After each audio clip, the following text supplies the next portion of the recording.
சங்கீதம்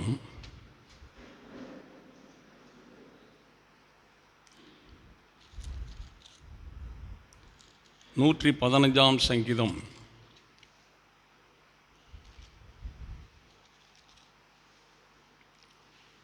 சங்கீதம் 115 3வது வசனத்தில் நம்முடைய தேவன் பரலோகத்தில் இருக்கிறார், தமக்கு சித்தமான யாவையும் செய்கிறார் என்று எழுதப்பட்டிருக்கு. நம்முடைய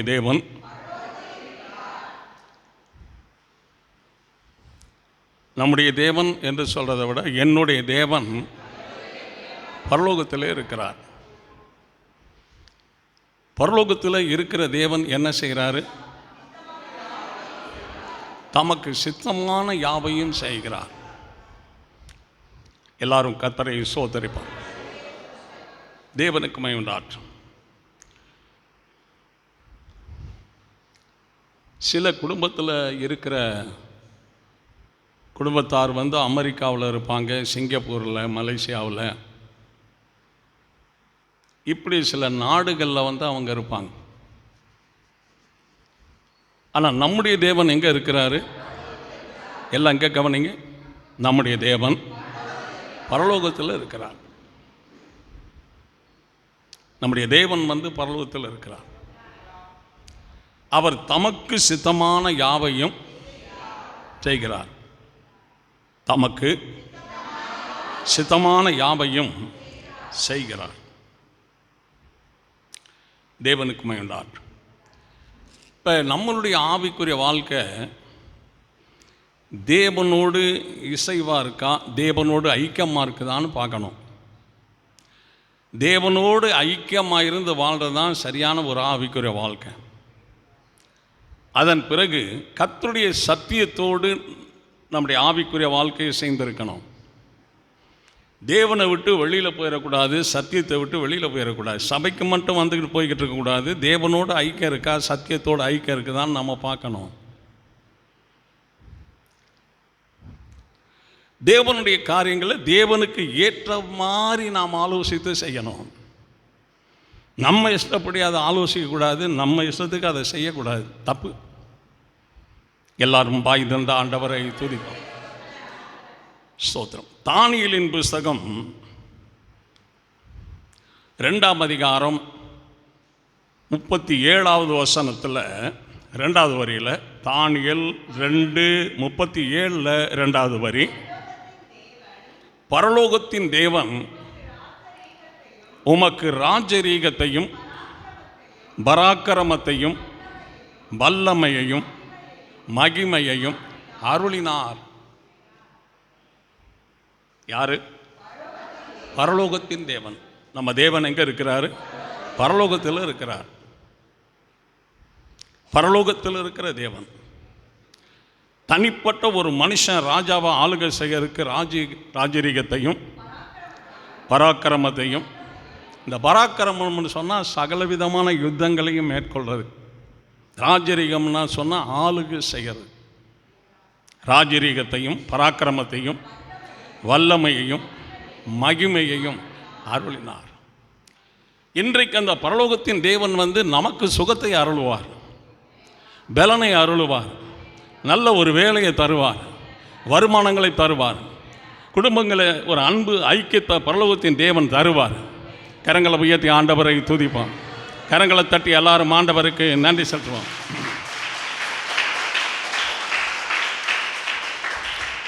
சொல்லுங்க, என்னுடைய தேவன் பரலோகத்தில் இருக்கிறார். ஆண்டவர் பரலோகத்தில் இருக்கிறார்னு சொன்னால் அடுத்து நாம் பரலோகத்துக்கு போவது அதிக நிச்சயம் அதில் இருக்கிறது. நான் எங்கே போவேன்? நான் பரலோகத்துக்கு போவேன். எல்லாரும் சொல்லுங்கள், எங்கே போவேன்? இன்றைக்கு தேவனுக்குன்னு வாழ்கிறவர்கள் இருப்பார்கள், தங்களுக்காக மாத்திரம் வாழ்கிறவங்க இருப்பாங்க, ரெண்டும் கெட்டும் வாழ்கிறவங்க இருப்பாங்க. இப்போ நாம் எதற்காக வாழ்கிறோங்கிறது நாம் யோசிக்கணும். நம்முடைய ஆவிக்குரிய வாழ்க்கையை தேவன் அங்கீகரிப்பாரா? ஆவிக்குரிய ஜெபத்தை தேவன் அங்கீகரிப்பாரா? ஆவிக்குரிய ஆராதனை தேவன் அங்கீகரிப்பாரா?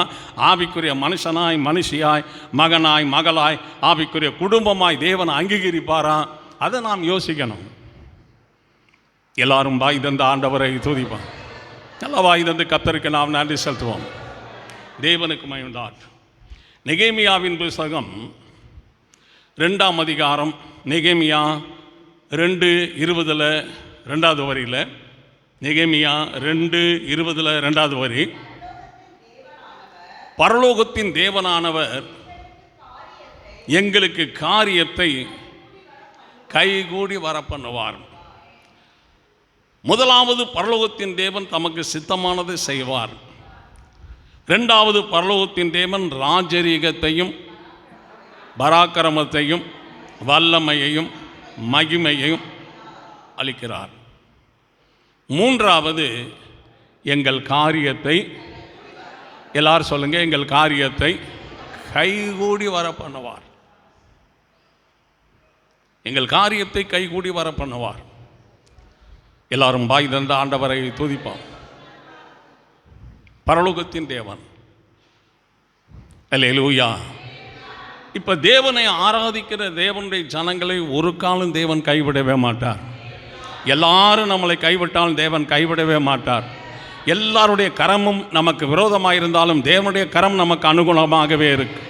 நன்மை செய்கிறவராய் தேவன் நம்மோடு இருக்கிறார். கரங்களை தட்டி எல்லாரும் ஆண்டவருக்கு நன்றி செலுத்துவோம்.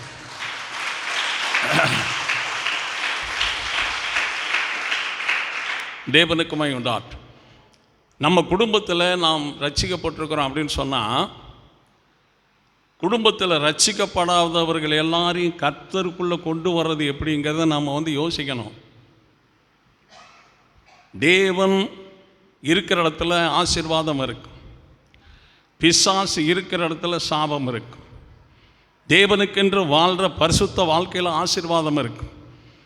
பிசாசுக்கென்று வாழ்கிற பாவ வாழ்க்கையில் சாபம் இருக்கும், மரணமும் இருக்கும். பாவத்தின் சம்பளம் மரணம். இப்போ நாம் எதற்காக வாழ்ந்துக்கிட்டு இருக்கிறோம்? சில தேவனுடைய மனுஷர்கள் ஜபத்தில் அதிகமாக இருப்பாங்க, சில தேவனுடைய மனுஷர்கள் ஜபத்தில் அதிகமாக இருப்பாங்க. சிலர் ஜெபமே பண்ணாமல் ஆராதனை மட்டும் செஞ்சுக்கிட்டே இருப்பாங்க, வேதமே வாசிக்காமல் ஆராதனை மட்டும் செஞ்சுக்கிட்டே இருப்பாங்க. ஒரு எல்லாம் சொல்லுவோமா? தேவனிடத்தில் பரலோகம் இருக்குது, சாத்தானிடத்தில் நரகம் இருக்குது. சொல்லுங்க, நல்லா சத்தியமாக தாட்டிக்கமாக சொல்லலாமே. தேவனிடத்தில் பரலோகம் இருக்கிறது, சாத்தானிடத்தில் நரகம். சில பேர் சொல்லுவாங்க, இந்த வீட்டில் நரக வேதனை படுறேன் அப்படிம்பாங்க. நரக வேதனை இது இல்லைங்க, அங்கே தாங்க நரக வேதனை இருக்குது. போனால் தான் தெரியும், போனால் தான் தெரியும். இப்போ என்னில் ஆவிக்குரிய வாழ்க்கை பலத்தோடு இருக்குதா, பலகீனமாக இருக்கா? ஜெபம் பலத்தோடு இருக்கா, பலகீனமாக இருக்குதா? ஆராதனை பலத்தோடு இருக்கா, பலகீனமாக இருக்கா? விசுவாசம் பலத்தோடு இருக்கா, பலகீனமாக இருக்கா? அன்பு பலத்தோடு இருக்கா, பலகீனமாக இருக்கா? தேவனுக்கென்று நான் செய்கிற கிரியைகள் பலனோடு இருக்கா, பலகீனமாக இருக்கா? யோசிக்கணும். ரட்சிக்கப்பட்டு 40 வருஷம் ஆச்சுங்க, ரட்சிக்கப்பட்டு 30 வருஷம் ஆச்சுங்க. என்னங்க ஆச்சு? நம்ம ஆவிக்குரிய வாழ்க்கை என்ன?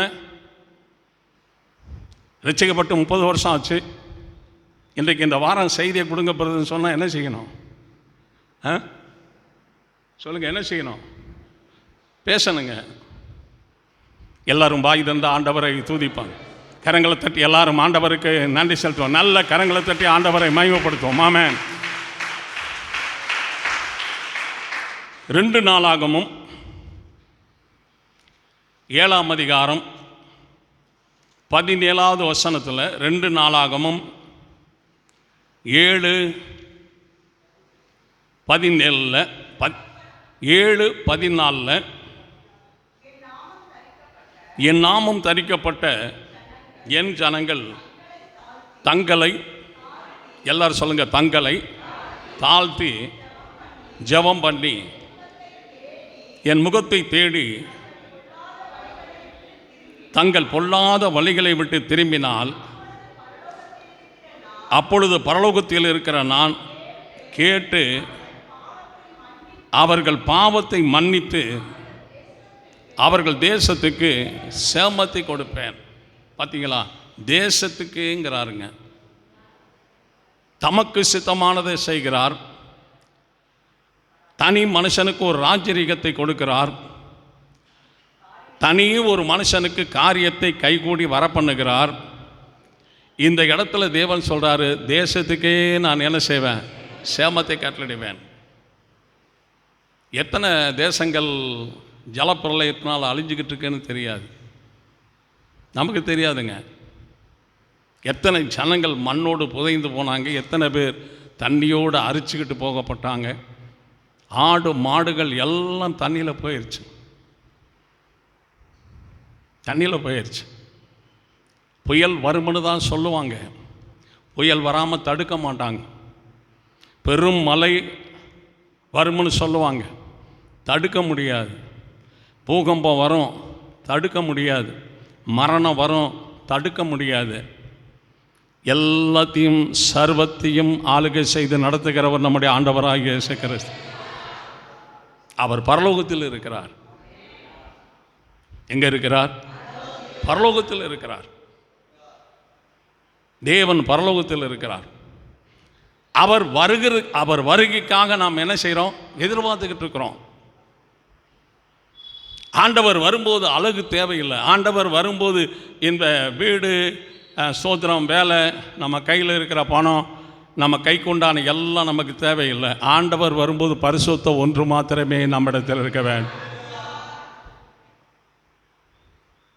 பரிசுத்தம் இருந்தால் நம்ம ஆண்டவர் என்ன செய்யலாம்? கண்டிப்பாக தரிசிக்கலாம். பரிசுத்தம் இருக்கணும். அந்த பரிசுத்தம் அடைவதற்காகத்தான் இன்றைக்கு இந்த செய்தியை நம்ம கேட்டுக்கிட்டு இருக்கிறோம். இந்த வசனம் இல்லாமல் பரிசுத்தம் அடைய முடியாது. இந்த வசனம் இல்லாமல் ஆவிக்குரிய வாழ்க்கை செய்ய முடியாது. ஒரு மனுஷன் ஒரு மனுஷனாக தான் இருக்கணும், ஒரு மனுஷன் ஒரு மனுஷியாக தான் இருக்கணும். ஒரு மனுஷன் டபுளாக்டாக இருக்கக்கூடாது.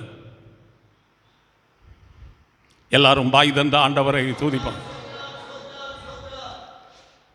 ஆராதனை செய்ய பாருங்கள். தொழிலில் வளர்ச்சி, வருமானத்தில் வளர்ச்சி, சரீர சுகத்தில் வளர்ச்சி, பலனில் வளர்ச்சி. அந்த ஆராதனை செய்ய குடும்பத்தில் ஆசீர்வாத வளர்ச்சி இருக்குங்க. ஆராதனையை விட விட விட அப்படியே எல்லாம் குறைஞ்சிக்கிட்டே வரும். சுருக்கமாக சொன்னால் வீட்டில் நிம்மதியாக கூட இருக்க முடியாது, நல்ல தூக்கம் இருக்காது, சரியான வருமானம் இருக்காது. வர்ற பணம் வீட்டில் தங்காது. வந்துச்சு போச்சுங்கிற மாதிரி போய்கிட்டே இருக்கும். தேவனை ஆராதனை செய்யணும். சாதாரணமாக ஒரு சோப்பு மாதிரி ஒரு சின்ன மூளையை கொடுத்துருக்காரு நமக்கு, பிரைன். இதை வச்சுக்கிட்டு இவ்வளவு செய்ய தெரியுமானா சகல ஜீவராசிகளுக்கு மூளையை கொடுத்துட்டு தனக்கும் ஒரு புனிதமான மூளையை வச்சு பார்க்குற தேவன் எவ்வளவு பர்ஃபெக்டாக இருப்பார் எல்லா காரியத்திலும். கரங்களை தட்டி எல்லாரும் ஆண்டவருக்கு நன்றி செலுத்துவோம். ஆமென்.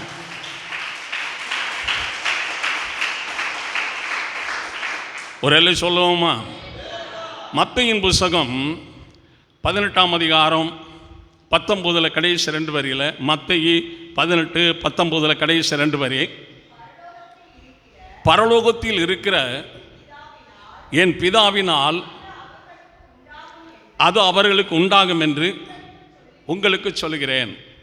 இந்த பூமியில் 2 பேர் ஒருமனப்பட்டால், 2 பேர் ஒருமனப்பட்டு ஜெபம் பண்ணினார், பரலோகத்தில் இருக்கிற என் பிதாவினால் அது அவர்களுக்கு உண்டாகும் என்று சொல்லுகிறேன். இப்போ ஜெபத்தில் கூட நமக்கு ஆசீர்வாதம் இருக்குதுங்க. ஆனால் ஜெபிக்கணும்ல. எல்லாரும் வாய் தந்து ஆண்டவரை துதிப்போம். நல்ல வாய் தந்து கர்த்தருக்கு நாம் நன்றி செலுத்துவோம். கரங்களை தட்டி பிதாவுக்கு நன்றி சொல்லுவோம்.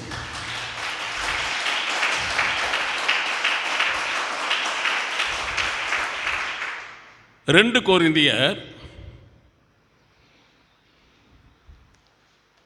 5ஆம் அதிகாரம்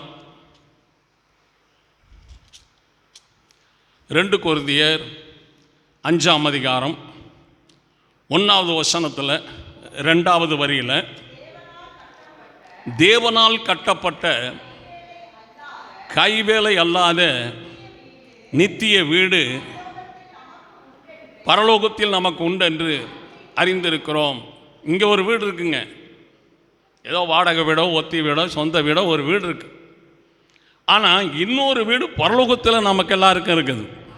அல்லேலூயா சொல்ல மாட்டீங்களே? வாயை சூதானமாக வச்சு என்னத்துக்கு ஆகுது? நல்ல கரங்களை தட்டி ஆண்டவருக்கு நாம் நன்றி செலுத்துவோம். நல்ல கரங்களை தட்டி ஆண்டவருக்கு நன்றி செலுத்துவோம். இங்கே ஆசாரி இல்லாமல் ஜன்னல் கதவு வேலை நடக்காதுங்க.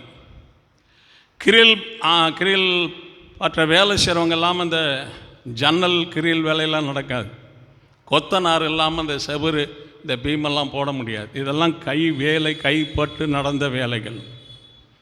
ஆனால் பரலோகத்தில் இருக்கிற வேலை கைப்படாத வேலைங்க. ஆமென் சொல்லுங்க.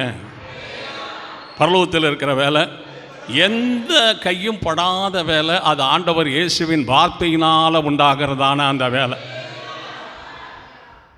என் ஜனங்களுக்கென்று இப்படிப்பட்ட ஒரு மாளிகை எழும்புவதாகன்னு சொன்னால் அப்படியே வந்துடுங்க. அதுதாங்க பரலோகத்தில் இருக்க வீடு. அது நமக்குன்னு இருக்குதுங்க. அதை காத்து கொள்ளணுங்க. ஒரு எல்லை சொல்லுவோமா? அதை என்ன செய்யணும்? காத்து கொள்ளணும். அதை காத்து கொள்ளணும். எல்லாரும் பாய் தந்த ஆண்டவரை சோத்தரிப்பான். யாரும் நம்மளை பரலோகத்தில் கொண்டு போய் விட முடியாதுங்க. என்ன இருந்து ஒரு 2 வீலரில் பஸ் ஸ்டாண்டில் கொண்டு போய் விடலாம், அல்ல ஊருக்கே கொண்டு போய் கூட விடலாம். ஆனால் பரலோகத்துக்கு யாரும் நம்மளை கொண்டு போய் விடுறதே கிடையாது. வேதம் இருக்குதா? வசனம் இருக்கா? ஒருத்தர் கொண்டு போய் பரலோகத்தில் விடுவார்னு? வாய் திறந்து பேசுங்க. இல்லை. பாவிகளை ரட்சிக்க பூமிக்கு வந்த கர்த்தர் பரிசுத்தவான்களை எடுக்க மத்திய ஆகாயத்துக்கு தான் தேவன் வருவார். பூமிக்கு வரமாட்டார். இங்கே பரிசுத்த ஆவியானவர் அவருக்கென்று பாடல்களை பாடினவர்கள், அவர் நோக்கி ஜெபித்தவர்கள், அவருடைய வேதத்தை வாசித்தவர்கள், அவருக்கு ஆராதனை செய்தவர்கள், இந்த உலகத்தினுடைய ஆசாபாசங்கள் இச்சையெல்லாம் வெறுத்து கர்த்தருக்குன்னு வாழ்ந்தவர்களை ஆவியானவர் இங்கே மறுரூபமாக்குவார். ஆவியானவர் மறுரூபமாக்குவார். ஆவியானவர் மறுரூபமாக்கும் போது ஊதாத ஒரு பலூனை கீழே போட்டோம்னா அது மேலே பறக்காது. நல்லா ஊதி கட்டி விட்டோம்னா என்ன செய்யும்? மேலே இந்த மறுரூபமான சரீரம் பூமியில் நிற்காதுங்க. அது வாட்டில் மேலே பறந்துருங்க. அது வாட்டில் மேலே பறந்துடும். அது கண்டடங்களுக்கு போகாது. ஏசப்பா எங்கே இருக்கிறாரோ அங்கேயே போய் முன்னாடி நிற்கும். கரங்களை தட்டி எல்லாரும் ஆண்டவருக்கு நன்றி செலுத்துவோம். ஆமென்.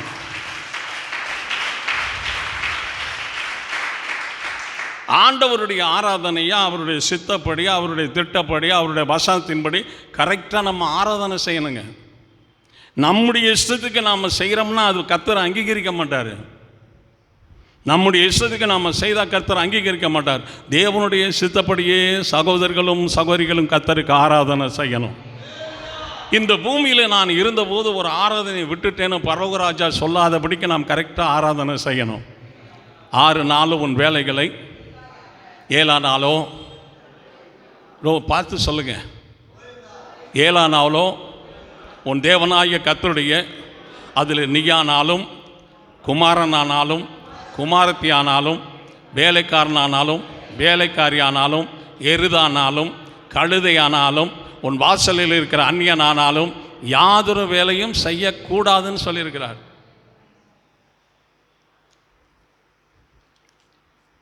எத்தனை பேர் என்று கேட்குறவங்க இருக்காங்கன்னு கொஞ்சம் யோசிச்சு பாருங்க. எல்லாரும் பாய் தந்த ஆண்டவரை துதிப்பாங்க. கர்த்தரை கனம் பண்ணி செய்கிறவங்க எத்தனை பேர்? கர்த்தருக்கு பயந்து செய்கிறவங்க எத்தனை பேர்? கர்த்தருக்கென்று மனப்பூர்வமாக செய்கிறவங்க எத்தனை பேர்? கர்த்தருக்கென்று முழு பலத்தோடு முழு அன்போடு செய்கிறவங்க எத்தனை பேர்? யோசிச்சு பாருங்கள். கர்த்தருடைய பிள்ளைகள் கவனிச்சு பாருங்கள். எல்லாரும் பாய் தந்த ஆண்டவரை துதிப்பான். அவங்க எல்லாரையும் கானான் தேசத்துக்கு தான் தேவன் கொண்டு வந்தாரே தவிர வனாந்தரத்தில் சுத்த வைக்கிறதுக்கு கொண்டு வரவே இல்லைங்க ஆண்டவர். எங்கே கொண்டு போகணும்? எல்லாரும் சொல்லுங்கள், எங்கே கொண்டு போகணும்? அவங்களை கானானுக்குள்ளே கொண்டு போகணும்னு, கானானுக்குள்ளே கொண்டு போகிற வாழ்க்கையில் நடத்திக்கிட்டு வந்தார் ஆண்டவர். இவங்க வனாந்தரத்தில் சுத்திர வாழ்க்கையை அதுக்குள்ளே வாழ்ந்துட்டாங்க. சுத்திர வாழ்க்கையை வாழ்ந்துட்டாங்க. உடனே ஆண்டவர் மோசையோடு பேசினார். இந்த ஜனங்களை ஒரு நிமிஷத்தில் நான் நிர்மூலமாக்கிப்படுவேன். இனி நான் உங்களோட இருக்கவும் மாட்டேன், வரவும் மாட்டேன். ஒரு தூதனை உனக்கு முன்பாக அனுப்புகிறேன், அவருக்கு நீங்கள் செவி கொடுங்க, நான் போகிறேன்ட்டு சீனாய் மலையிலேயே ஜனங்களை விட்டுட்டு போயிட்டாருங்க ஆண்டவர். என்ன ஆவிக்குரிய வாழ்க்கை? ஒன்று எகிப்திலேயாவது உருப்படியாக இருந்திருக்கணும், இல்லை கானான் தேசத்தையாவது கண்டடைஞ்சிருக்கணும். ஒன்றும் இல்லை. எல்லாரும் வாய் தந்து ஆண்டவரை துதிப்போம். கரங்களை தட்டி எல்லாரும் ஆண்டவருக்கு நன்றி செலுத்துவோம். ஆமென்.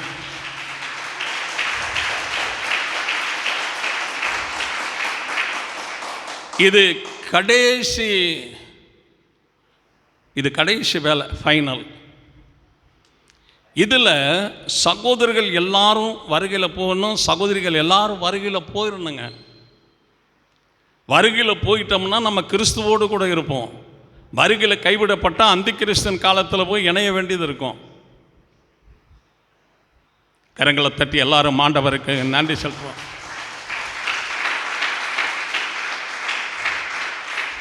கொஞ்சம் யோசிச்சு பாருங்க. சரீரத்துக்கு சில சப்போர்ட் இருக்குங்க, ஆட்கள். ஆத்மாவுக்கு யாருமே சப்போர்ட் கிடையாது. ஆண்டவர் இயேசு ஒருவர் மாத்திரமே சப்போர்ட்.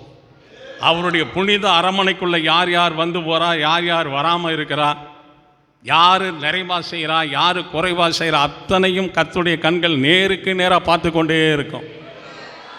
கரங்களை தட்டி எல்லாரும் ஆண்டவருக்கு நன்றி செலுத்துவோம். ஆமென்.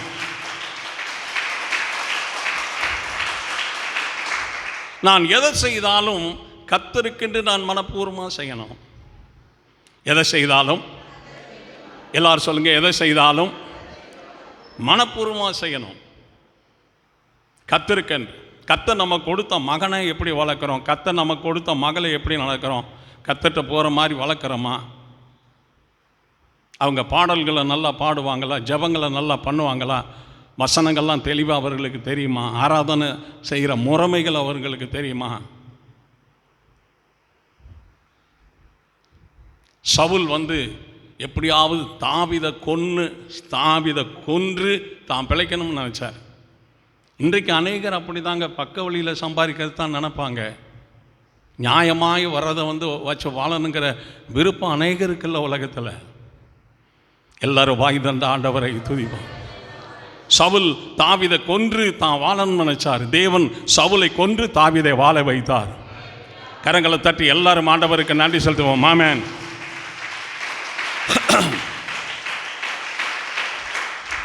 கைவேலை அல்லாத பேசுங்க, கைவேலை அல்லாத நித்திய வீடு பரலோகத்திலே நமக்கு உண்டென்று அறிந்திருக்கிறோம். பரலோகத்தில் ஒன்றென்று அறிந்திருக்கிறோம். இந்த வீட்டுக்கு நம்ம போகணுங்க. இந்த வீட்டுக்கு நம்ம போகணும். நமக்குள்ளே என்ன பரிபூரணமாக இருந்தால் வீட்டுக்குள்ளே போயிடலாங்கிறத யோசிக்கணும். கர்த்தருடைய பிள்ளைகள் செயல்படணும்.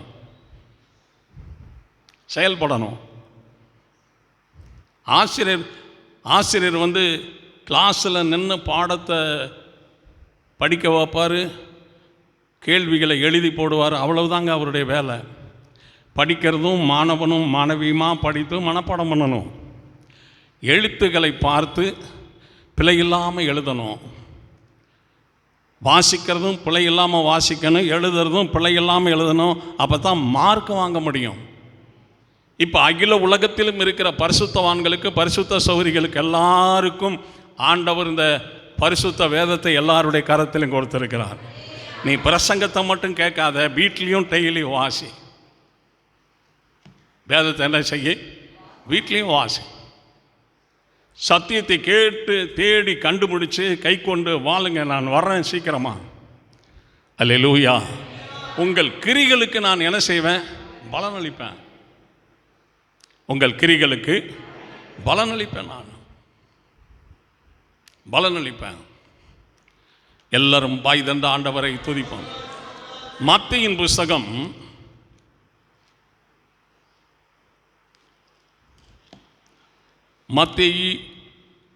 22ஆம் அதிகாரம்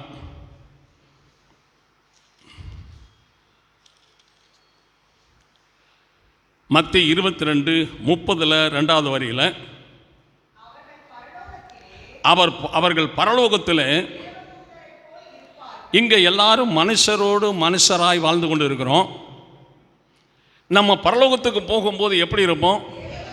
வாயை திறந்து பேசுங்கம்மா, தேவதூதர்களை போல் இருப்போம். இன்னும் கொஞ்ச நாளுங்க, தூதர்களுடைய சரீரம் மறுரூபமாகும்போது அப்படியே நமக்கு வந்துடும். தூதர்களுடைய சரீரம் ஒரு நல்ல ஒயிட்டு ட்ரெஸ் இருக்கும், முடியெல்லாம் ஒரே மாதிரி இருக்கும், தாடியெல்லாம் ஒரே மாதிரி இருக்கும், கண்ட மாதிரியெல்லாம் கிராஸாக வராது, ஒரே மாதிரி இருக்கும். அப்படி இப்படி வச்சா தான் பரிசுத்தம்னு நினைக்கிறாங்களா என்னன்னு தெரியல. ஒரே மாதிரி இருக்கும். அங்கே எல்லாரும் யார் போல இருப்பாங்க? அங்கே மனிதர்களைப் போல ஒருவரையுமே பார்க்க முடியாது, எல்லாம் தேவதூதர்களைப் போல இருப்பார்கள். இன்னும் கொஞ்ச நாளிலே பரலோகத்தின் தேவன் என்னை தேவதூதனை போல மறுரூபப்படுத்துவார். அப்படியே அது என்ன செய்யும்? பறந்து போங்க. உலகம் முழுவதிலும் ஒரு நாள் நல்ல ஒயிட் அண்ட் ஒயிட்டில் பறக்கும்போது வானத்துக்கும் பூமிக்கும் ஒரே வெண்மையான நிறமாக இருக்கு. அப்படிப்பட்ட அற்புதங்களை கர்த்தர் செய்வார். அப்படிப்பட்ட அற்புதங்களை. இப்போ தேவனுடைய காரியத்தை கவனிங்க. தேவனுடைய காரியத்தை கொஞ்சம் கொஞ்சமாக நமக்கு வளர்ச்சிக்குள்ளே இருக்கணுமே தவிர கொஞ்சம் கொஞ்சமாக குறைஞ்சிக்கிட்டே இருக்கக்கூடாதுங்க. அது ரொம்ப தப்பாக முடிஞ்சு போயிடும். இன்றைக்கு உணர்றது ரொம்ப நல்லது. ஒரு எல்லை சொல்லவுமா? உணர்றது ரொம்ப நல்லதுங்க. 6 நாள் பிள்ளைகளை ஸ்கூலுக்கு அனுப்புகிறோம், 6 நாள் வேலைக்கு போகிறோம், 6 நாள் ஆராதனைக்கு வர்றோமா, ஒரு நாள் வர்றோம். அந்த ஒரு நாளும் அந்த ஆராதனைனால என்ன செய்கிறோம்னு யோசிங்க. அல்லேலூயா. என்ன செய்கிறோம்னு யோசிங்க. அப்படின்னா இன்றைக்கு நம்ம வாழ்க்கையில் என்ன உண்டாகணும்? ஆதியாகமம்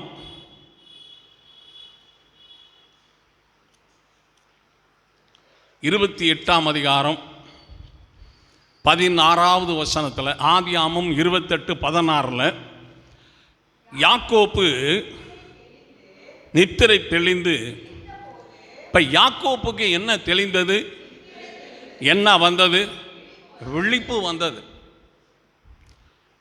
விழிப்பு வந்தது. சகோதரர்களும் சகோதரிகளும் ஆவிக்குரிய வாழ்க்கையில் தேவனுக்கென்று ஒரு விழிப்பு நமக்கு வரணும். ஒரு அல்ல சொல்லுவோமா? யாக்கோப்பு நித்திரை தெளிந்து விழித்த போது மெய்யாகவே கர்த்தர் இந்த ஸ்தலத்தில் இருக்கிறார், அறியாதிருந்தேன். இப்போ நம்ம குடியிருக்கிற அந்த ஸ்தலத்தில் கர்த்தர் இருக்கிறாருங்க. ஒன்றும் சொல்ல மாட்டீங்களே. வேலை செய்கிற ஸ்தலத்தில் கர்த்தர் இருக்கிறார். நீங்கள் அங்கே ஒரு 4 ஸ்தோத்திரம் பண்ணி 4 துதி செலுத்தினீங்கன்னா கர்த்தர் கண்டு வருவாருங்க. என் நாமத்தை மகிமைப்படுத்துகிற எந்த ஸ்தானத்திலும் வந்து நான் அவர்களை என்ன செய்வேன்? ஆசீர்வதிப்பேன். நம்முடைய வீட்டில் தேவனை துதிக்கும் போது வருவார். வீட்டுக்கு பிரயாணத்தில் துதிக்கும் போது பிரயாணத்தில் கூடவே வருவார். எம்மாவூருக்கு போன சீசரோடு நடந்து போன கர்த்தர் நான் பஸ்ஸில் போகும்போது நிச்சயம் வருவார். அதை நான் அறியாதிருந்தேன். எல்லாரும் பாய் தந்த ஆண்டவரை துதிப்பான். அதை அறியாதிருந்தேன். கவனிக்க பிரதர், எல்லாரும் வாய் தந்த ஆண்டவரை துதிப்பான். தேவனுக்கு மகிமையுண்டார். நீங்கள் தேவனுக்கு செய்ய வேண்டிய ஆராதனை எப்படி செய்யணும்னு சொல்லி வேதத்தில் பாருங்கள். இல்லைன்னா ஆலோசனை கேளுங்க, நான் உங்களுக்கு சொல்லி தர்றேன். நீச்சல் தெரியாத ஆளை தண்ணியில் தூக்கி போட்டாங்க செத்தே போயிடுவாருங்க. நீச்சல் தெரிஞ்சால் தாங்க கரையேற முடியும். நீச்சல் எப்படி பழகணும்னு தெரியணும்ல,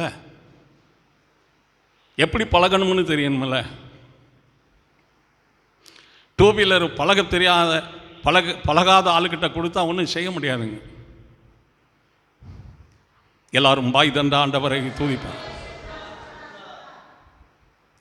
கற்றாத்தாங்க செயல்பட முடியும், கற்றுக்கொள்ளலன்னா செயல்பட முடியாது. எப்படி பரலோகத்தின் தேவனுக்கு எப்படி ஆராதனை செய்யணும், ஆராதனை செய்கிற முறைமைகள் எப்படி வேதம் சொல்லுதுன்னு நாம் வாசித்து பார்க்கணுங்க. வாசித்து பார்க்கணும். நல்ல வாய் தந்த ஆண்டவரை துதிப்போம். ஆண்டவர் எருசலேமிலிருந்து போதகம் பண்ணினார், யூதர்கள் கேட்கல.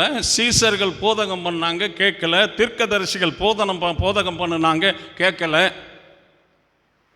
இன்னைக்கு என்ன நடக்குது சொல்லுங்க? இப்போ என்ன நடக்குது? சத்தமாக சொல்லுங்க. எத்தனை பேர் கேட்குறோமுங்க? எத்தனை பேர் கேட்குறோம்? யோசிச்சு பாருங்க. ஆண்டவர் உங்களுக்கு ஒரு சபை கொடுத்துருக்கிறாரு, போதிக்கிறதுக்கு ஒரு ஆளை கொடுத்துருக்கிறாரு. இந்த 54 வருஷமாக எனக்கு போதிக்க ஆளே இல்லைங்க. போதிக்க எனக்கு ஆள் இல்லை, ஆலோசனை சொல்ல எனக்கு ஆள் இல்லை, புத்திமதி சொல்ல எனக்கு ஆள் இல்லை. உட்கார்ந்து யோசிக்கிறேங்க. நான் எப்படி வாழ்ந்தால் கர்த்தருக்குள்ளே நிலை நிற்க முடியும், எந்த மாதிரி வாழ்ந்தால் இடையில விழுந்து போயிடுவோம், எப்படி வாழ்ந்தால் கடைசி வரைக்கும் நம்ம மேலே கர்த்தர் பிரியமாக இருந்து நம்மளை வச்சுக்குவார், அது நமக்கு தெரியணுங்க. எல்லாரும் வாய் தந்து ஆண்டவரை துதிப்பான். நல்ல வாய் தந்து கர்த்தருக்கு நாம் நன்றி செலுத்துவோம். சங்கீதம் 17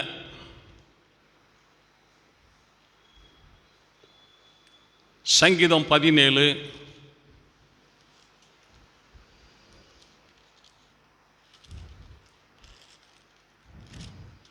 15வது வசனத்தில் கடைசி வரியில், நான் விழிக்கும்போது உமது சாயலால் திருப்தியாவேன்.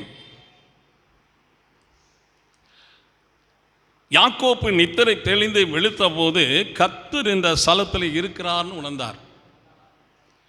தாவீது சொல்றாரு, நான் விழிக்கும் போது உமது சாயலால் திருப்தியாவேன்.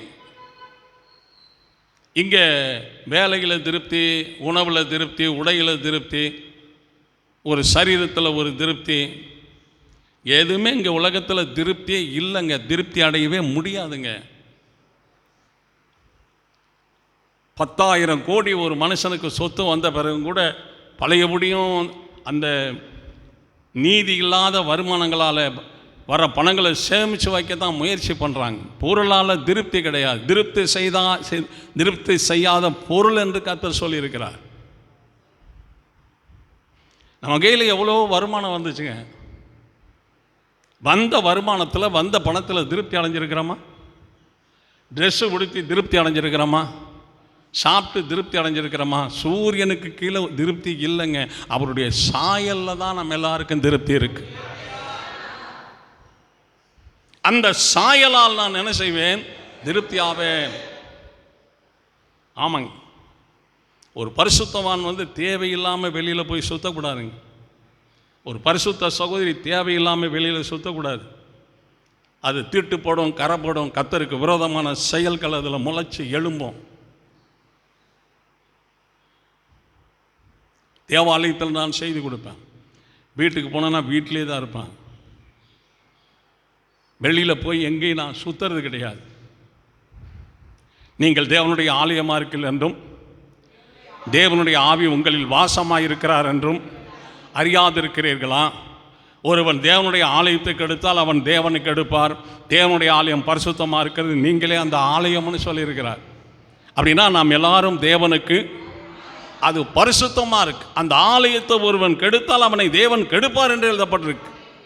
ஒரு சகோதரி கெடுத்தாலும் சரி. எல்லாரும் வாய் தந்த ஆண்டவரை துதிப்போம். நியாயாதிபதிகள்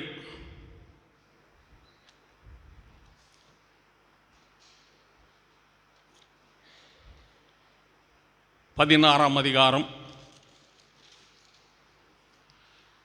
நியாயாதிபதிகள் 16 ஸ்தோத்திரம் 20 கடைசி 2 வரியில், அவன் நித்திரையை விட்டு விழிப்பு கர்த்தர் தன்னை விட்டு விலகினதை அறியாமல் இருந்தான். இந்த சிம்சோன் நித்திரையை விட்டு விழித்த போது, சொல்லுங்க, கர்த்தர் தன்னை விட்டு விலகினதை, அவன் பலவானா இருந்தானுங்க, நியாயாதிபதியாக இருந்தான், நசரேனா இருந்தான், தேவனுடைய தேசத்தில் தேவனுடைய ஜனங்களோடு தேவனுக்காய் வாழ்ந்தவனாக இருந்தான், நியாயாதிபதி. ஆனால் கர்த்தர் தன்னை விட்டு விலகினதை என்ன செய்யலை? அறியாமல் இருந்தாங்க. யாக்கோப்பு நித்திரை விட்டு விழித்தார். தாவீது நித்திரை விட்டு எழுந்து அவருடைய சாயலில் நான் என்ன செய்வேன்? திருப்தியாவேன்னாரு. சிம்சோன் நித்திரையை விட்டு என்ன செய்தார்? விழித்த போது அந்த பரிசுத்தம் இல்லாத இடத்துக்கு நம்ம போகும்போது நம்மளை விட்டு கர்த்தர் விலகிடுவாருங்க. துன்மார்க்கனுடைய ஆலோசனையில் நடவாமலும் பாவிகளுடைய வழியில் நில்லாமலும் பரியாசக்காரன் உட்காரும் இடத்துல கர்த்தருடைய வேதத்தில் பிரியமாக இருந்து இரவும் பகலும் தியானமாக இருக்கிற மனுஷன் பாக்கியவான். அவன் நீர்க்கால்களின் ஓரமாய் நடப்பட்டு தன் காலத்தில் தன் கனியை தந்து இலை உதிராது இருக்கிற மரத்தை போல் இருப்பான். அவன் செய்வதெல்லாம் பாவிகளுடைய வழியில் நிற்கக்கூடாது. ஒரு பரிசுத்தமான ஒரு பரிசுத்த சௌகரியம் வேதம் அதைத்தான் சொல்லுது. நம்முடைய பரிசுத்தத்தை நாம் காத்துக்கொள்ளணும். நான் தேவனுடைய மனுஷன், நான் தேவனுடைய மனுஷி. இந்த இடத்துல இருக்கணும், இந்த இடத்துல இருக்கக்கூடாது, இங்கே போகணும், இங்கே போகக்கூடாது, இதை பேசணும், இதை பேசக்கூடாது, செய்யணும், செய்யக்கூடாது. வித்தியாசம் இருக்கணுங்க. வீட்டில் தவறு செய்தாலும் வீட்டில் யாரும் ஒன்றும் சொல்ல மாட்டாங்க. சபையில் தவறு செய்தாலும் சபையில் விசுவாசிகளை ஊழியக்காரர் ஒன்றும் சொல்ல மாட்டாங்க. உங்கள் வாழ்க்கையினுடைய முடிவு பரலோகம் தீர்மானம் எடுக்கும். கரங்களை உயர்த்தி ஆண்டவரை துதிப்போம். கரங்களை தட்டி எல்லாரும் ஆண்டவருக்கு நன்றி செலுத்துவோம். மாமன் ஆண்டவர் தீர்மானம் பண்ணும்போது யாருங்க கேஸ் போட முடியும்? இங்கே ஏதாவது மனுஷனுக்கு மனுஷன் பிரச்சனை உடனே கேஸ் போடுறாங்க. ஒரு லாயரை ஃபேமிலியில் லாயராக வச்சுக்கிட்டு உடனே நோட்டீஸ் விட்றாங்க. அங்கே யாருங்க நோட்டீஸ் கர்த்தருக்கு விட முடியும்? ஒழுங்காக செய்யணுங்க. இங்கே வந்து கர்த்தருடைய கிருபையினால் நம்ம நல்லா வேலை செய்து சந்தோஷமாக சமாதானமாக வாழ்ந்துக்கிட்டு இருக்கிறோம். இங்கே வந்து ஒரு சில சகோதரர்களோ சௌரிகளோ தன்னை பெரிய ஆளாக எண்ணக்கூடாது. எல்லாவற்றுக்கும் பெரியவர் மேலே அங்கே பரலோகத்தில் இருக்கிறார். அவர் தான் பெரியவர், அவர் தான் பெரியவர். இப்போ சிம்சோனுக்கு பலம் இருந்ததுங்க. 300 நரிகளை பிடிச்சி கட்டினார். சிங்கத்தை பிடிச்சி வாயை பிடிச்சி என்ன கிழிச்சு விட்டார். கோட்டை கதவை தூக்கி தோளில் வச்சுக்கிட்டு மலை மேலே ஏறி போனார். எல்லாம் செஞ்சாருங்க. கர்த்தர் விட்டு விலகின உடனே கண்ணை நோண்டி எடுத்துட்டாங்க தெரியுமா சிம்சோனை? சொல்லுங்க. கர்த்தர் விட்டு சிம்சோனை விட்டு கர்த்தர் விலகின உடனே கண்ணை உயிரோடு நோண்டிட்டானுங்க. 2 கண்ணையும். எப்படி கத்திருப்பார்? கர்த்தரும் கிடையாது, பலனும் கிடையாது, பிரதர்ஷனையும் கிடையாது, பரிசுத்த ஆவியும் கிடையாது. பரிசுத்த ஆவி சிம்சோன் மேலே அடிக்கடி இறங்குவார். அவரும் போயிட்டார். தேவனுடைய பாதத்தில் விழுந்து கிடக்க வேண்டிய சிம்சோன் போய் தெளிலால் மடியில் விழுந்து தூங்கிட்டு இருந்தான். போகக்கூடாத இடத்துல போகக்கூடாது, நிற்கக்கூடாத இடத்துல நிற்கக்கூடாது, உட்காரக்கூடாத இடத்துல உட்காரக்கூடாது. கரங்களை உயர்த்தி ஆண்டவரை தூதிப்போம். கரங்களை தட்டி எல்லாரும் ஆண்டவருக்கு நன்றி செலுத்துவோம்.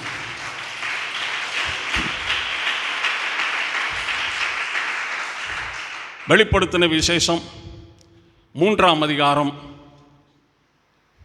வெளிப்படுத்தல் 3:2 இங்கே விழித்துக்கொண்டு சாவுகிறதுக்கு ஏதுவாய் இருக்கிறவைகளை சிறப்படுத்து. நீ விழித்துக்கொண்டு சாவுகிறதுக்கு ஏதுவாய் இருக்கிறவைகளை சிறப்படுத்து. உன் கிரிகள் தேவனுக்கு முன்பாக நிறைவுள்ளவைகளாக நான் காணப்படவில்லை. சாவுக்கு எதுவான உங்கள் சரீரத்தை அவர் உயிர்ப்பிப்பார் என்று எழுதப்பட்டிருக்கு. எல்லாரும் பாய் தந்த ஆண்டவரை துதிப்போம். சாவுக்கு எதுவான உங்கள் சரீரத்தை உயிர்ப்பிப்பார் என்று எழுதப்பட்டிருக்கு. வாழ்க்கை முழுவதும் எல்லா சகோதரருடைய கையில், எல்லா சகோதரருடைய கைகளில் அவர்களுடைய வாழ்க்கை அவர்கள் கைகளில் இருக்குதுங்க. ஆனால் எல்லாருடைய முடிவும் தேவனுடைய கரத்தில் இருக்கிறது. முடிவு நீதிமானை நீதிமான் என்றே தீர்க்குவார், அநீதிமானை அநீதிமான் என்றே தீர்க்குவார், பரிசுத்தமானை பரிசுத்தமான் என்று தீர்ப்பார், பாவி பாவி என்றே கர்த்தர் தீர்ப்பார். நான் பல தடவை சொல்கிறேன் தேவனுடைய பிள்ளைகளுக்கு, கர்த்தருடைய காரியத்தை நீங்கள் குறைக்காதீங்க. ஆண்டவருக்கு முன்னாடி போகும்போது நம்ம வெட்கப்பட்டு போயிற மாதிரி ஆயிரும். எல்லாரும் பாய் தந்த ஆண்டவரை துதிப்பான். ஜோசப் பிரதர் கரங்களை உயர்த்தி ஆண்டவருக்கு நன்றி செலுத்துவோம். கர்த்தருக்கு முன்னாடி போகணுங்க. இங்கே செய்கிறது சரியாக செய்கிறோமா தவறாக செய்கிறோமான்னு நமக்கு தெரியாது. அங்கே போகும்போது தான் தெரியும். இந்த சரீரத்தை விட்டு ஆத்மா வெளியில் வந்த உடனே அதுக்கே தெரிஞ்சிடும் தேவன்கிட்ட போகிற சக்தி இல்லை, நம்மக்கிட்ட தகுதி இழந்து வாழ்ந்துட்டோம்னு ஆத்மாவுக்கே தெரியுங்க. அது போகாது கர்த்தர்ட்ட. இந்த சரீரத்துக்கு ஆண்டவரும் தெரியாது, ஆண்டவருடைய சித்தமும் தெரியாது, ஆண்டவருக்கு எப்படி ஜீவிக்கணும் எப்படி செய்யணுங்கிற சரீரத்துக்கு தெரியாதுங்க. இதுக்கு இருக்கிற இச்சையை மட்டும்தாங்க அது செய்யும். ஆவிக்குரிய சரீரங்களை சில நேரத்தில் அது இச்சையை மட்டும்தான் செஞ்சுக்கிட்டே இருக்க விரும்பும். ஏன்னா சரியாக கத்திருக்குன்னு ஒப்பு கொடுக்காதனால, அர்ப்பணம் செய்யாதனால, ஜீவ பலியாக அவர் கொடுக்காதனால அந்த சரீரம் கொஞ்சம் பரிசுத்தத்திலும் கொஞ்சம் இச்சையில் இருந்துச்சுன்னா இச்சை தாங்க இழுத்துட்டு போயிடும். எல்லாரும் பாய் தந்த ஆண்டவரை துதிப்பான். அந்த மாம்சத்தையும் இச்சையும் என்ன செய்யணும்? சிலுவையில் அறையணும். மாம்சத்தையும் அதையும் ஆசை இச்சைகள் என்ன செய்யலாம்? சிலுவையில் அறையணும். ஐயோ, என்னுடைய மகன் நரகத்துக்கு போயிடுவார், என்னுடைய மகன் நரகத்துக்கு போயிருமே, அவங்கெல்லாம் கத்தருக்குள்ளே நடத்தணுமே, பேய்கிட்ட என் பிள்ளையை விட்டுறக்கூடாதுங்கிற கரிசனம் இருக்கணுங்க. கரிசனம் இருக்கணும். ஆண்டவரை சரியாக அறிந்த தேவனுடைய பிள்ளைகள், சத்தியத்தை சரியாக அறிந்த தேவனுடைய பிள்ளைகள், அபிஷேகத்தை பெற்ற தேவனுடைய பிள்ளைகள், அந்த அபிஷேகத்தினாலே தேவ ரகசியங்களை அறிந்து ருசி பார்த்த தேவனுடைய பிள்ளைகள் ஆராதனை விடவே மாட்டாங்க, விடவே மாட்டாங்க. எல்லாரும் பாய் தந்த ஆண்டவரை துதிப்பான். விடவே மாட்டாங்க. பல தடவை உங்களுக்கு சாட்சியாக சொல்லியிருக்கிறான். ஆண்டவருடைய ஊழியத்துக்கு நான் 54 வருஷம் ஆச்சு. ஒரு ஆராதனை நான் விட்டதே கிடையாது. எந்த ஆராதனையும் ஒரு ஆராதனை நான் விட்டதே கிடையாது. ஆனால் யாரையும் நான் பகிச்சுக்கிட்டதும் கிடையாது. வீட்டு வேலையெல்லாம் பரலோக கணக்கில் வராது. வேலை செய்கிற ஆபீஸில் வேலை செய்கிற ஸ்தலத்தில் உள்ளதெல்லாம் பரலோகத்துக்கு வராது. தேவனுக்குன்னு செஞ்சது மட்டுமே பரலோகத்தில் நமக்கு கணக்கு இருக்கும். அதுதான் நம்முடைய வீட்டார் எல்லாருமே செய்யணுங்க. எல்லாரும் செய்யணும். யோசுவா கானான் தேசத்துக்குள்ளே வந்த பிறகு சொன்னார், நானும் இஸ்ரவேலர் எல்லாரும் கர்த்தரையே சேவிப்போம்னு அவரால் சொல்ல முடியலைங்க. நானும் இஸ்ரவேலார் குடும்பங்களும் யூத குடும்பங்களும் கர்த்தரையே சேவிப்போம்னு சொல்ல முடியல. அவரால் முடியாதனால சொன்னார், நானும் என் வீட்டாருமோ வென்றால் கர்த்தரையே சேவிப்போம். நானும் என் வீட்டாருமோ வென்றால் கர்த்தரையே சேவிப்போம். சின்ன பிள்ளை ஆண்டவர், நம்மளை விட சின்ன பிள்ளை ஆண்டவர், நமக்கு சமமானவர் ஆண்டவர். அவருடைய காரியத்தில் எப்படிங்க நம்ம இஷ்டத்துப்படி நாம் செய்ய முடியும்? அவருடைய காரியத்தை நான் ஏன் இஷ்டப்படி செய்ய முடியுமா? முடியாதுங்க. அப்படி செய்கிறோம்னா அதை தேவன் அங்கீகரிப்பாரா? கொஞ்சம் தயவு செய்து கர்த்தருடைய பிள்ளைகள் யோசிச்சு பாருங்க. சட்டத்தின்படி மல்யுத்தம் பண்ணாவிட்டால் முடிசூட்டப்படான்னு இருக்குது. நீங்கள் சட்டத்தின்படி செய்யணுங்க. சட்டத்தின்படி டெய்லி ஆண்டவர்கிட்ட சொல்லணும், இந்த வாரம் நான் ஆராதனைக்கு போகிறேன், என்னுடைய வேலை ஸ்தலத்தில் என்ன பிரச்சனை இருக்குது கர்த்தாவே, என் குடும்பத்தில் என்ன பிரச்சனை இருக்குது ஆண்டவர், என் சரீரத்தில் என்ன பிரச்சனை இருக்கு ஐயா, எனக்கு நீர் விடுதலை கொடு, இன்னும் உம்மை பாட, இன்னும் துதிக்க, இன்னும் ஆராதிக்க எனக்கு ஒரு பலன் உண்டாகும்படி எனக்கு விடுதலையை தார். குமாரன் விடுதலை ஆக்கினால் மெய்யாகவே விடுதலை பெறுவீர்கள். தேவன் விடுவிக்க வல்லமை உள்ளவராக இருக்கிறார். எல்லாரும் பாய் தந்த ஆண்டவரை துதிப்போம். கரங்களை தட்டி எல்லாரும் ஆண்டவருக்கு நன்றி செலுத்துவோம். ஆமென்.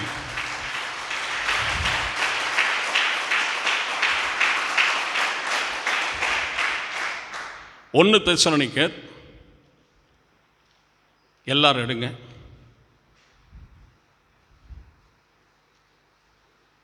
1 தெசலோனிக்கேயர் 1ஆம் அதிகாரம் 5ஆம் அதிகாரம் 6வது வசனத்தில்,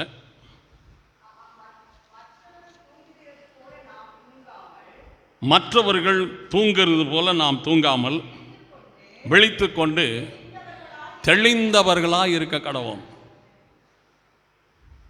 எல்லாரும் கர்த்தரை ஸ்தோத்திரிப்போம். மற்றவர்கள் தூங்குறவர்கள் போல நீ விழித்து மரித்தோரை விட்டு என்ன செய்ய? எழுந்துரு. சொல்லுங்க, விழித்து, அப்பொழுது கிறிஸ்து உன்னை பிரகாசிக்க பண்ணுவார் என்று எழுதப்பட்டிருக்கு. அந்த செத்து கிடக்கிற ஆளோட செத்து கிடக்கக்கூடாதுங்க. ஒரு தொழில் செய்கிறோம்னா ஒருத்தன் சோம்பலாக வேலை செய்யணும், அவன் பக்கத்தில் நின்று வேலை செய்யாமல் தள்ளி போய் செய்யணும். ஒரு சோம்பேறி உட்காந்தா அங்கன உட்காந்தா அதே சோம்பேறித்தனம் அதே தூக்கம் நம்மளை போட்டு ஆட்டிருங்க. கரங்களை உயர்த்தி ஆண்டவரை துதிப்பான். கரங்களை தட்டி தேவனுக்கு நாம் நன்றி செலுத்துவோம். ஆமென்.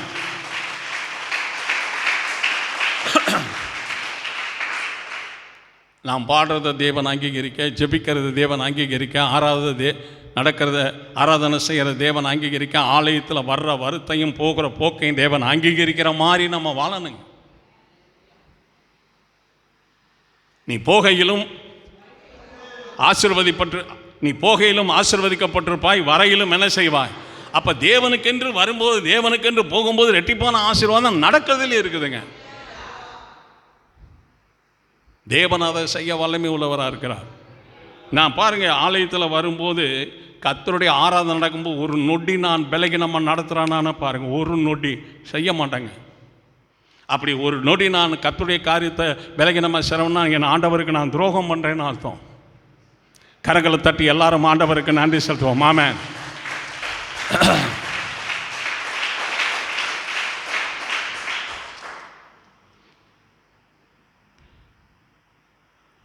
நாம் விழித்து கொண்டு தெளிந்தவர்களாக இருக்கணும். எப்படி சொல்லுங்க? எப்படி விழித்து கொண்டு? விழிப்புனாங்கன்னா என்ன இருக்கக்கூடாது? தூக்கம் இருக்கக்கூடாது. ஆண்டவர் போராடி கெச்சமன தோட்டத்தில் ஜெபிச்சுக்கிட்டு இருக்கார். சீசர்கள் படுத்து தூங்கிக்கிட்டு இருக்காங்க. இன்றைக்கு அநேகர் நிர்விசாரமான ஆராதனைங்க, மகிமையான ஆராதனை கிடையாது, நிர்விசாரமான ஆராதனைகள். எல்லாரும் கர்த்தருக்கு ஸ்தோத்திரம் உண்டாகட்டும். நல்ல வாய் தந்த ஆண்டவருக்கு நன்றி செலுத்துவோம். தேவனுக்கு மகிமை உண்டாகட்டும். சபையில் 100 பேர் இருக்கிறோம்னா 100 பேருமே வருகையில் போயிடணுங்க. அதுதாங்க கிறிஸ்தவ வாழ்க்கை. சிம்சோன் மாதிரி இடையிலேயே தேவனை பறி கொடுத்துடக்கூடாது. நம்ம வாவைக்குரிய வாழ்க்கையின் முடிவில் தேவனை இழந்துடக்கூடாது, பரலோகத்தை இழந்துடக்கூடாது. தேவனை இழந்தால் நிலைமை என்ன? பரலோகத்தை இழந்தால் எங்கே நமக்கு நிலையான ஒரு ஸ்தலம் ஒரு எல்லை சொல்லுவோமா? தேவனுக்கு மகிமை உண்டாகட்டும். ஆண்டவர் ஆசீர்வதிப்பார். என்னாகமும்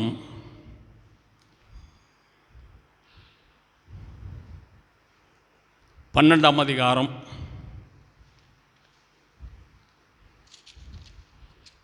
12:6 கடைசி 2 வரியில், என்னாகமும் 12:6 கடைசி 2 வரியில், கர்த்தராகிய நான் தரிசனத்தில், எதில்? எல்லாரும் சொல்லுங்க. தரிசனத்தில் என்னை அவனுக்கு வெளிப்படுத்தி. சொப்பனத்தில் அவனோடு கூட நான் பேசுவேன். இன்றைக்கு ஆண்டவர் முதலாவது பரலோகத்தின் தேவன் நம்முடைய காரியங்களை கைகூடி வரப்பணணும். சகோதரர்கள் செய்தாலும் சகோதரிகள் செய்தாலும் காரியத்தை என்ன செய்யணும்? காரியத்தை கைகூடி வர செய்கிறவர் தேவன் தாங்க. செய்கிறவங்க நாங்கள், செய்கிறவங்க நம்மளாக இருந்தாலும் கைகூடி வர பண்ணுறவர் யார்? கர்த்தர். எல்லாரும் கர்த்தரை துதிப்போம். இன்றைக்கு நிலைமைக்கு நம்ம சபையில் ஆராதித்த சில சகோதரர்கள்லாம் ஒரு லேண்டை வாங்கி, வீட்டை கட்டி, ஒரு காரை வாங்கி, ஒரு 10 பேரை வச்சு தொழில் செய்கிற அளவுக்கு கண்டிப்பாக கர்த்தர் உயர்த்திருப்பாருங்க. ஆனால் நமக்குள்ளே இருக்கிற மாம்சத்தின் எண்ணங்கள், அந்த மாம்ச சுபாவங்கள், தேவன் ஒரு விஷயத்தில் நம்மளோட தலையிட்டு செய்ய விடாத அளவுக்கு மாம்சம் நம்மளே பலன் கொண்டிருக்கிறது. மாம்சம். வேத வசனம் சொல்லுது, மாம்ச சிந்தை ஆவியின் சிந்தையோ ஜீவனும் சமாதானமா. ஆவியின் சிந்தைகள் எப்பவுமே தேன் வந்து தேனாவே இருக்குங்க. அது கொஞ்ச நாள் சென்ற உடனே அது மாறிக்காது. தன் குணத்தில் மாறாது. தேன் வேப்பனையாகவே தாங்க இருக்கும். கொஞ்ச நாள் சென்ற உடனே அது தேனாக மாறாது. நம்முடைய குணம் என்னமோ அந்த குணம் கடைசி வரைக்கும் நம்மக்கிட்ட இருந்துக்கிட்டே தான் இருக்கும். அந்த குணங்கள் மாறணும். எல்லாரும் பாய் தந்த ஆண்டவரை துதிப்போம். ஒரு ஊழியக்கார் ஒரு வார்த்தை சொல்லும்போது, அல்லது ஒரு வசனம் சொல்லும்போது அதனுடைய ஆழமான கருத்துக்கள் என்ன அந்த வார்த்தையினுடைய கருத்து என்ன, அந்த வசனத்தினுடைய கருத்து என்ன, அது நமக்கு தெரியணுங்க, தெரியணும் நமக்கு. இப்போ எவ்வளவுதான் நான் வேலை செய்தாலும், எவ்வளவுதான் நான் பாடுபட்டாலும், கர்த்தர் என் காரியத்தை கைகூடி வரப்பண்ணப்பட்டால் பிரயோஜனம் ஒன்றுமில்லை. தேவன் என்ன செய்யணும் சொல்லுங்க? தேவன் என்ன செய்யணும்? அதை நீங்கள் ஆரம்பத்திலே பிடிக்கணுங்க, ஆரம்பத்திலே பிடிக்கணும், ஆரம்பத்திலே பிடிக்கணும். எல்லாரும் பாய் தந்த ஆண்டவரை துதிப்போம். ஆண்டவரை பிடித்து என்னுடைய குடும்பக்காரன் இது இப்படி நடக்கணுங்க தாவே, என் மகன் காரியம் இப்படி நடக்கணும், என் மக காரியம் இப்படி நடக்கணும், என் விவசாயம் இப்படி நடக்கணும், என் வேலை இப்படி நடக்கணும், என்னுடைய வருமானம் இந்த மாதிரி வரணும்.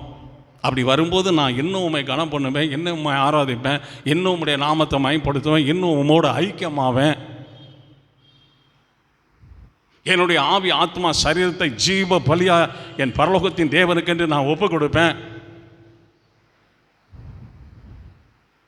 கர்த்தருக்காய் வாழணும், அதை தேவன் பார்க்கணும். சகோதரி, சகோதரனே, சகோதரியே, நம்ம சரீரத்தில் சுற்றி இருக்கிறது எதுவுமே நமக்கு சொந்தம் கிடையாது. அதை நம்பி நம்ம ஏமாந்துடக்கூடாது, அவரை மட்டும்தான் நம்பணும். இதை நம்பி நம்ம ஏமாந்துடக்கூடாது. இதை நம்பி ஏமாந்தவர்கள் கோடாதி கோடி ஜனங்கள். பூர்ண விசுவாசம் தேவன் மேலே இருக்கணும், பூர்ண நம்பிக்கை தேவன் மேலே இருக்கணும், பூர்ண அன்பு தேவனிடத்தில் கூறணும், பூர்ண ஆராதனை தேவனுக்கு செய்யணும். மனுஷனுக்கு குறையாமல் நிறைவான வேலைகளை செய்துட்டு தேவனுக்கு குறைச்சு குறைச்சு குறைச்சு குறைச்சு குறைச்சு குறைச்சு என்னங்க பிரயோஜனம்? சின்ன பிள்ளையா அவரு? ஒரு எல்லை சொல்லுவோமா? தேவனுக்குமே உண்டார். பயப்படணுங்க, ஆண்டவரை நினச்சா பயப்படணும், நாம பயப்படணும். ஒரு 60 வயசு ஆகிருக்குன்னு சொன்னால் தொட்டியில் படுத்து நம்ம தூங்கின காலத்துலேருந்து இது வரைக்கும் தூங்கிக்கிட்டே இருக்கிறோமுங்க. வேலை செஞ்சதுனால ஒரு வருமானம் இருக்குது, ஆனால் தூங்கினதுனால என்ன இருக்குது? 6 நாள் தூங்குகிறோம், ஆண்டவருடைய நாள் 7வது நாள். 7வது நாளும் தூங்கி 7:30 மணிக்கு எந்திரிச்சுட்டா அதுக்கப்புறம் நம்ம கிளம்பி வரோம்னா எப்படிங்க கர்த்தரை கனப்படுத்த முடியும்? கனப்படுத்த வேண்டிய இடத்துல அவரை வேதனைப்படுத்துகிற மாதிரி நேருமா இல்லையா?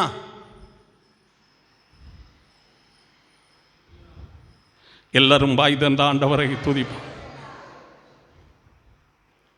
தேவனுக்கு மகிமை உண்டாகட்டும். ஸ்தோத்திரம். பிள்ளைகள்லாம் ஆண்டவர் வரும்போது அவங்களே மறுரூபமாகி, பிள்ளைகள் மறுரூபமாகி போகணும், பெண் குழந்தை மறுரூபமாகி போகணும், பையனும் மறுரூபம் அப்படி வளர்க்கணுங்க.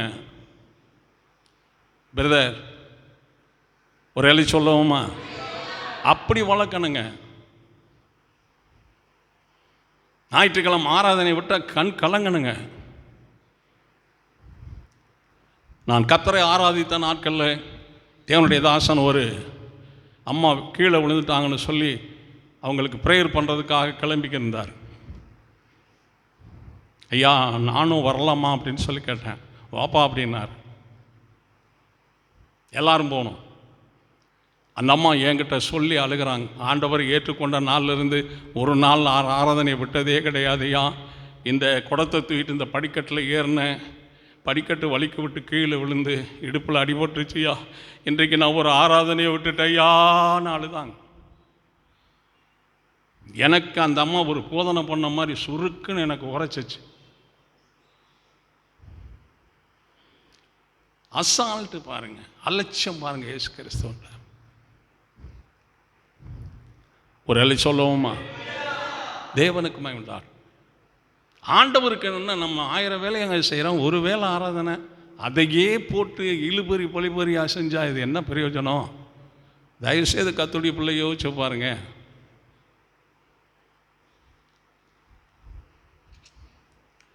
நான் வீட்டில் வந்து ஞாயிற்றுக்கிழமை காலையில் வீட்டில் வேலை செய்கிறேன்னு சொன்னால் ஓடி ஓடி டயத்தை பார்த்து பார்த்து ஓடி ஓடி செஞ்சுக்கிட்டே இருப்பேங்க. ஓடி ஓடி செஞ்சுக்கிட்டே இருப்பேன்.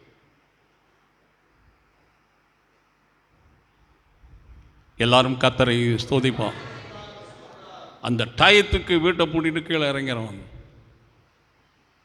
காரணம் என்ன? பரலோகத்துக்கு நான் பணம் கொடுத்து விலைக்கு வாங்கியிருந்தால் ஆண்டவர்கிட்ட அதிகாரம் செய்யலாம். நான் 10 லட்ச ரூபா பரலோகத்துக்கு நான் பணம் கொடுத்துருக்கிறேன், என் ஸ்தலம் எங்கேன்னு கேட்கலாம். 10 பைசா நம்ம கொடுக்கறது இல்லைங்க, இலவசமாக அவர் தான் தர்றார். கரங்களை தட்டி எல்லாரும் ஆண்டவருக்கு நன்றி சொல்லுவோம். ஆமென்.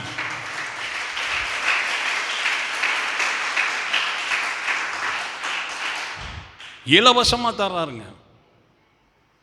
அவள் இலவசமாக தர்றாருன்னா அவருக்குன்னு செய்கிற வேலை எவ்வளோ மதிப்பு மரியாதையாக கனம் பண்ணி செய்யணுங்க. தயவு செய்து யோசிங்க, எப்படி கனம் பண்ணி செய்யணும், எப்படி செய்யறதுங்க? தேவனுக்கு மகிமை உண்டாகட்டும். 8 கிலோமீட்டர் நான் நடந்து சர்ச்சுக்கு வரணுங்க. அந்த நாட்கள்லாம் பஸ்ஸும் கிடையாது, தார் ரோடும் கிடையாது, ஸ்ட்ரீட் லைட்டும் கிடையாது, பாதைகளில் சம பாதையே கிடையாது, ஓடையும் மேடும் பள்ளமாக தண்ணி போய் அரிச்சு கிடக்கு. ஒரு நாள் 7 மணிக்கு நான் சர்ச்சுக்கு கிளம்புனேன். சர்ச்சுக்கு வர 9 மணி ஆயிடுச்சு. 2 மணி நேரம் நடக்கணும். டயத்தை பார்த்துட்டு வீட்டை விட்டு இறங்கினேன். ஆலயத்து வாசலில் போய் நின்னா 9 ஆயிடுச்சு. ஆராதனை தொடங்குகிற நேரம். வேகமாக கை காலை கழுவிட்டு ஓடி போய் கர்த்தருக்கு ஸ்தோத்திரம் உண்டாகட்டும். அடுத்த வாரம் 6:30 மணிக்கு கீழே இறங்கினேன் வீட்டை விட்டு. 8:30 மணிக்கு சர்ச்சுக்கு வந்துட்டேன். அங்கே இருந்த நாள் பூரா ரெகுலராக 6:30 மணினா இறங்கிடுவாங்க. 6 நாள் வேலை செய்கிறீங்க. இன்றைக்கி ஒரு நாள் நல்லது போலது எடுத்து சமைக்கிறாங்க. இருந்து வீட்டில் சாப்பிட வேண்டாமா? பைபிளை தூக்கிட்டு ஓடுறீங்களே, அதை பேச உனக்கு ரைட்டு கிடையாது, அதிகாரம் கிடையாது. அந்த அந்த அந்த அந்த ஆண்டவருடைய காரியத்தை பேசுகிற அளவுக்கு உன் நாக்கு பரிசுத்தமான நாக்கு கிடையாது. வாயை மூடுறியா? கம்முன்னு உன் வேலையை பாரு, கம்முன்னு என் வேலையை பார்க்குறேன். எல்லாரும் வாய் தந்த ஆண்டவரை துதிப்பான். கரங்களை தட்டி எல்லாரும் ஆண்டவருக்கு நன்றி செலுத்துவோம்.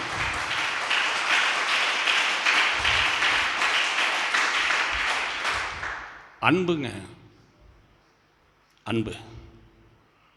தேவ பிள்ளைகள் வந்து சர்ச்சை கூட்டிக்கிட்டு இருப்பாங்க. அவங்க கூட்ட பாயை விரிப்பாங்க. சில பேர் சர்ச்சு கிரியெல்லாம் போடுவாங்க.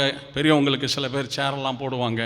நான் போன உடனே பலிபிட துணியெல்லாம் எடுத்து உதறி நல்லா போட்டு அவருக்கு தண்ணி கொண்டாந்து வச்சு பைபிள் பாட்டு புஸ்தகம் எல்லாம் ஐயாவை கொண்டாந்து வச்சு எனக்கு கரெக்டாக என்னோடய இடத்துல யாரும் உட்கார மாட்டாங்க. அங்கே தான் டேவிட் உட்காருவாப்பில்லைன்னு எல்லாருக்குமே தெரியும். சும்மா பாட்டு பாடினார் கெத்தி கலங்கம்ங்க சபையில். இப்படி இல்லை.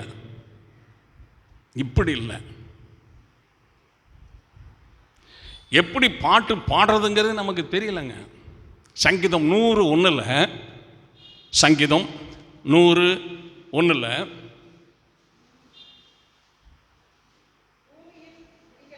பூமியின் குடிகளே எல்லோரும் கர்த்தரை என்ன செய்யுங்க?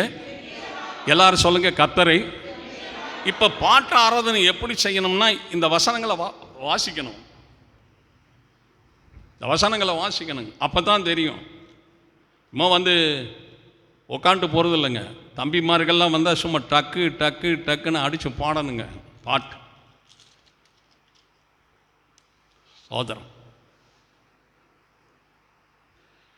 150ஆம் சங்கீதம். எல்லாருமே வேகமாக எடுங்க. சங்கீதம் 150 5வது வசனத்தில் ஓசையுள்ள கைத்தாளங்களோடும் அவரை துதியுங்கள், பேர் ஓசை உள்ள கைத்தாளங்களோடும். இப்போ என்ன வசனம் சொல்லுது? கெம்பீர சத்தத்தோடு பாடுங்கள், ஓசையுள்ள கைத்தாளங்களோடும். பாருங்க,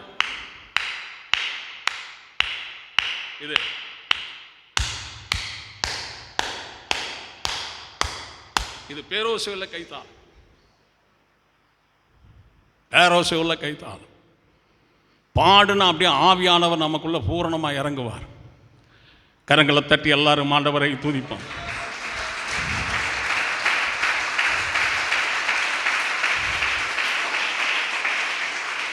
ஒன்று கொரிந்தியர் 4ஆம் அதிகாரம்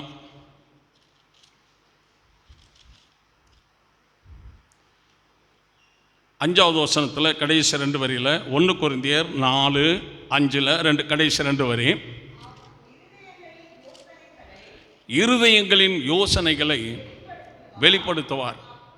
அவனவனுக்கு உள்ள புகழ்ச்சி தேவனால் உண்டாகும்.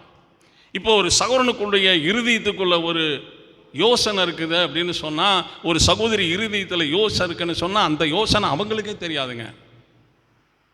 யார் இருதயத்தில் அந்த யோசனை இருக்கா அவங்களுக்கு அந்த யோசனை தெரியவே தெரியாது. அந்த இருதயத்தின் யோசனைகளை தேவன் ஒரு நாள் வெளிப்படுத்துவார். அப்போ நம்ம தப்பாக செஞ்சிட்டோம்னு தெரியும், இல்லைன்னா ரைட்டாக செஞ்சிட்டோம்னு நமக்கு தெரியும். இப்போ தெரியாது, இப்போ தெரியாது. சோதரம் கர்த்தராகிய நான் தரிசனத்தில் அவனுக்கு வெளிப்பட்டு சொப்பனத்தில் அவனோடு இருதயத்தின் யோசனைகளை அவர், தானியேலின் புஸ்தகம் 2ஆம் அதிகாரம் தானியேல் 2:22, தானியேல் 2:22, அவரே ஆழமும் மனப்பொருளும் மறைபொருளுமானதை வெளிப்படுத்துகிறவர். கர்த்தராகிய நான் தரிசனத்தில் அவனுக்கு சொப்பன, அதாவது கர்த்தராகிய நான் தரிசனத்தில் என்னை அவனுக்கு வெளிப்படுத்தி. 2வது இருதயத்தின் யோசனைகள் என்ன செய்கிறான். 3வது மறைப்பொருள்களை ஆண்டவர் என்ன செய்கிறான், வெளிப்படுத்துவார். கணவனுடைய இருதயத்தில் என்ன இருக்குன்னு நமக்கு தெரியாது, மனைவி இருக்கல மகனுடைய இருதயத்தில், மகளுடைய இருதயத்தில் என்ன இருக்குன்னு தெரியாது. ஆனால் தேவனுக்குள்ள ஜபத்தோடு இருந்த கர்த்தர் அதை வெளிப்படுத்துவார். தடுமாற்றம் இல்லாதபடி போகலாம். திரும்பவும் நான் சொல்கிறேன், நீங்கள் கரெக்டாக உட்காந்து யோசிச்சு சரியாக நீங்கள் தேவனை பின்பற்றலைன்னு சொன்னால் கடைசி நாளில் கஷ்டப்பட வேண்டியது வரும். நீங்கள் கஷ்டப்படாமல் இருக்கிறதுக்கு நான் சொல்கிறேன், கரெக்டாக கர்த்தரை ஃபாலோ பண்ணணும். அவர் யோசனை என்ன சொல்லுது, அவர் என்ன சொல்கிறாரு. ஸ்தோத்திரம். ஏசாயா 57:12 வசனத்தில், உன் நீதியையும் உன் கிரியைகளையும் நான் வெளிப்படுத்துவேன், அவைகள் உனக்கு என்ன செய்யாது. இப்போ நம்ம விசுவாசத்தையும் நம்ம அன்பையும் நம்ம பாடலையும் நம்ம ஆராதனையும் நம்முடைய கிரியைகளையும் நம்முடைய நீதியும் கர்த்தர் வெளிப்படுத்தினார்னா, அந்த நம்ம இதுவரைக்கும் நான் நீதிமானாக இருக்கிறேன், இதுவரைக்கும் நீதி உள்ள மகளாக இருக்கிறேன், நீதியை பேசுகிறேன், நீதியை செய்கிறேன்னு சொன்னாலும் கூட அந்த நீதியை கர்த்தர் வெளிப்படுத்தினார் நமக்கு என்ன செய்யாது, உதவாது. பாருங்கள், நம்ம பரலோகத்துக்கு போகிறது நம்ம செய்த ஆராதனையினால், நம்ம வாழ்ந்த வாழ்க்கையினால அல்ல. நம்ம எல்லாரும் பரலோகத்துக்கு போகிறது ஆண்டோடைய இரக்கத்தினால தான் பரலோகத்துக்கு நாம் எல்லாரும் போகிறோம். தேவன் நம்ம மேல் என்ன செய்யணும், இறக்கப்படணும். கர்த்தர் இறக்கப்படணும். நான் செய்ய வேண்டியதை நாம் சரியாக செய்யணும். காரணங்கள் 1000 சொல்லலாம் மனுஷனுக்கு மனுஷன். தேவன்கிட்ட போய் யாரும் காரணம் சொல்லவே முடியாது. தேவன்கிட்ட காரணம் சொல்லவே முடியாது. யோவான் 2ஆம் அதிகாரம் 11வது வசனத்தில் 2வது வரியில், யோவான் 2:11 2வது வரி, தம்முடைய மகிமையை வெளிப்படுத்தினார், சீசர்கள் அவரிடத்தில் என்ன செய்தார்கள், தேவனுக்கு மகிமை உண்டார்.